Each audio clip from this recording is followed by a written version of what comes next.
नमस्कार सभी धर्मी लोगों का आपके अपने चैनल पे एक बार फिर स्वागत है। मैं आपको आज भी बाइबल के नए नियम पर लेकर चल रहा हूं। तो उससे पहले मैं आपको समझा दूं कि मेरा जो चैनल है वो आप ही का है और मैं आपके साथ ही चलता रहूंगा। मैं परमात्मा एक है उसी पर चल रहा हूं और सारे जितने भी धर्म ग्रंथ है, चाहे वो बाइबल हो, कुरान हो, गीता हो, तौरात हो, इंजिल हो, सब बराबर है, सब पवित्र हैं जो एक परमात्मा की ओर ले जा रहे हैं। ये जो धरती के धर्म है मैं इनकी बात नहीं करता। आप जो जिस चीज पर आस्था आपकी है आप उसको मानो।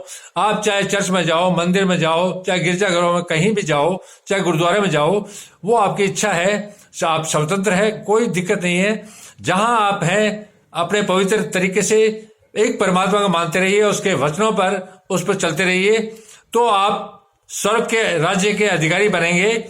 और ये जो नीचे धरती पर हो रहा है, ये हिंदू, ये मुसलमान, ये फलाना, ये धरती की चीजें, इनसे मुझे कोई मतलब नहीं है और मैं ना कभी इसमें पढ़ना चाहता।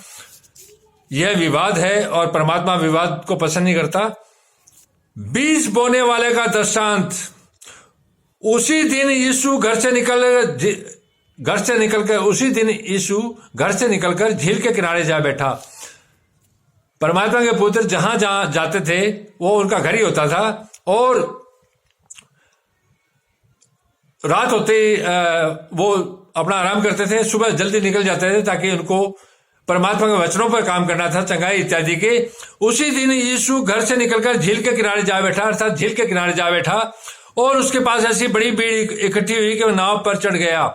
इतनी भीड़ इकट्ठी हो गई कि उसको कंट्रोल करना बड़ा मुश्किल हो गया। तो वो उस भीड़ से बचने के लिए नाव पर चढ़ गया। झील के किनारे जो नाव खड़ी थी उस पर चढ़ गया और सारी भीड़ किनारे खड़ी रही, अर्थात जो भीड़ थी वो किनारे पर खड़ी हो गई, क्योंकि अगर वो वहां होता तो भीड़ से गिर जाता। इसलिए वो थोड़ा पानी के अंदर चला गया नाव पर बैठ के, तो भीड़ किनारे पर रुक गई।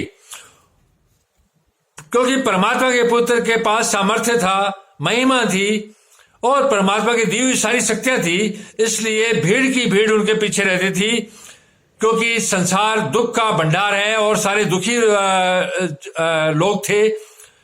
वो अपनी चंगाई के लिए ईसा के पीछे पीछे सारा जीवन भागते रहे और उसने उनसे दृष्टांतों और यीशु ने लोगों से दृष्टांतों में बातें की, बहुत सी बातें की। एक बोने वाला बीज बोने निकला, अर्थात दृष्टांतों में लोगों को बताया कि एक बीज बोने वाला निकला। बोते समय कुछ बीज मार्ग में के किनारे गिरे। जब वो बोने के लिए जा रहा था खेती में, तो कुछ जो बीज थे वो रास्ते में गिर गए और पक्षियों ने आकर चुग लिया, अर्थात वो पक्षियों के पेट में चले गए। कुछ बीज पथरीली भूमि पर गिरे। कुछ बीज जो है पथरीली भूमि पर गिर गए, जहां उन्हें बहुत मिट्टी नहीं मिली। जहां बीज गिरे पथरीली भूमि थी, जहां मिट्टी की मात्रा कम थी और गहरी मिट्टी न मिलने के कारण वे जल्द उग आए, और गहरी मिट्टी मिली नहीं तो जल्दी उग भी आए। पर जब सूरज निकला तो वे जल गए और जड़ न पकड़ने से सूख गए। बिना मिट्टी के, कम मिट्टी के वो जड़ नहीं पकड़ पाए और सूर्य की प्रचंडता से वो जल गए, सूख गए। कुछ बीज झाड़ियों में गिरे और झाड़ियों ने बढ़कर उन्हें दबा लिया। कुछ बीज झाड़ियों में गिरे तो झाड़ियां बड़ी होती रहती है, तो उन बीजों को उगने से पहले ही दबा लिया तो उग नहीं पाए वो। पर कुछ बीज अच्छी भूमि पर गिरे, पर कुछ बीज जो है अच्छी उपजाऊ भूमि पर गिरे और फल लाए, अर्थात वो फल लाए। उनके बीज के बीज पैदा हुए और कोई 100 गुना, कोई 60 गुना और कोई 30 गुना। कोई 100 गुना बीज लाया, फल लाया, कोई 60 गुना, कोई 30 गुना। जिसके कान हो वह सुन ले। इससे आपको दृष्टांत का बता देता हूं कि परमात्मा के पुत्र ईसा दृष्टांतों में बात करते थे। यहां पर उन्होंने एग्जाम्पल दिया एक बीज बोने वाले का। ये बीज बोने वाले का मतलब है संसार में जो व्यक्ति नबी के रूप में कार्य कर रहा है, परमात्मा के मार्ग पर काम कर रहा है, वह बीज बोने का काम कर रहा है। तो इसका मतलब है कि वैसे तो सारा संसार अपने कर्मों से सारे बीज बो रहे हैं, वो भी लागू होता है, लेकिन इस दृष्टांत में यही सामने आता है कि परमात्मा के पुत्र ईसा धरती पर लोगों को बता रहे हैं कि कोई भी कार्य करो, कोई भी आप वो करो, तो आपका जो बीज है वो ऐसी जगह डालो, आपके जो कर्म है वो ऐसी जगह डालो कि वो अच्छे फल लाए। कोई 100 गुना, कोई 60 गुना, कोई 30 गुना, जिसके कान हो सुन ले। अर्थात कोई भी कार्य करो, कार्य का बहुत महत्व है। चाहे गीता हो, गीता कर्मयोग पर है, बाइबल भी कर्मयोग पर है, गुरु ग्रंथ साहिब भी कर्मयोग पर है, और जितने भी तौरात, इंजिल, जितने भी दुनिया के धर्म शास्त्र हैं, कुरान भी इसी पर है। मोहम्मद साहब ने साफ बताया था, ये करना, ये मत करना।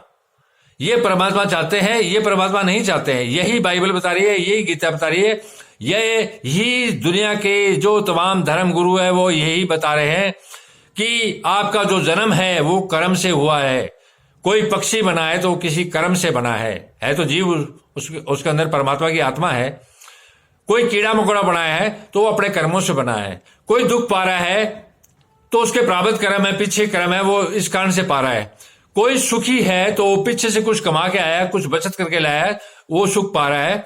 कुछ जब ये प्रारब्ध कर्म खत्म हो जाते हैं तो सुख भी खत्म हो जाते हैं, जिनके दुख है उनके दुख भी खत्म हो जाते हैं, और रातों रात वो पता नहीं कहां पहुंच जाता है। ये एग्जाम्पल है, आप चल फिर के देखते हो रात दिन, तो इसको कोई उसमें न ले। तो यहां पर कर्म का महत्व बताया गया। इसमें बीज बोने वाले का दृष्टांत, अर्थात परमात्मा के पुत्र ईसा ने कभी किसी धरती के धर्म की बात नहीं की। कुरान में मोहम्मद साहब ने कभी किसी धरती के धर्म की बात नहीं की। श्री कृष्ण भगवान ने कभी धरती के धर्म की बात नहीं की। इसी तरह से जैन धर्म ग्रंथ, गुरु ग्रंथ साहिब, गुरु नानक, गुरु गोविंद सिंह इत्यादि ने कभी कोई विशेष धर्म की बात नहीं करी। उन्होंने एक परमात्मा और उसकी पवित्रता और उसके पवित्र मार्ग के बारे में बताया।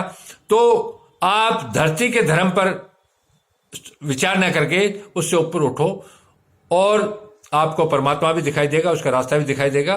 तो जो भी कार्य करें, परमात्मा के पुत्र बता रहे हैं कि जो भी कार्य करें, इन्होंने किसी विशेष संप्रदाय, विशेष लोगों को या इजराइल के लोगों के लिए ये चीजें नहीं छोड़ी। ये जो ज्ञान आया था वो सारी धरती के लोगों के लिए आया था कि मानव का जीवन पवित्र कैसे हो और वो पवित्र रास्ते पर चल के अपने आने वाले कई जन्म को किस तरह से पवित्र करे ताकि वो परमात्मा का पुत्र कहलाए। परमात्मा के पुत्र यीशु ने खुद भी अपने आप को परमात्मा का पुत्र कहा और पूरी धरती के लोगों को परमात्मा का पुत्र बनने होने का मार्ग बताया। ये वही दृष्टांत है। धन्यवाद, शुभ रात्रि, कल फिर मिलेंगे।